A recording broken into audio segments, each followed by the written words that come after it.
Narkotika Undang-Undang Nomor 35 Tahun 2009. Betul nggak? Betul. Jenis-jenis narkoba yang berbahaya, Bu. Ganja, sabu, kokain. Sebutkan bidang-bidang yang ada di BNN. Yang pertama ada bidang pemberantasan dan intelijen. Yang kedua ada bidang bagian umum. Yang ketiga ada kehumasan. Keempat ada rehabilitasi, dan yang kelima ada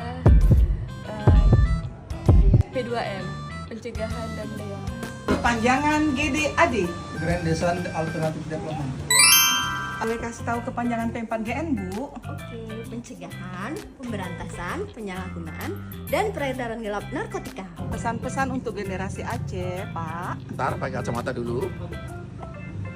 Tetap semangat, jauhi narkoba. Oke. Boleh ditambah, Kak? Ke pasar beli timba. Jauhi narkoba. Oke? Yes. Pesan-pesan khusus untuk generasi Aceh. Ya, jadilah generasi yang terbaik, generasi yang bersih narkoba, dan jadilah diri sendiri, menyiapkan ilhok, menyiapkan roh, mandunggo.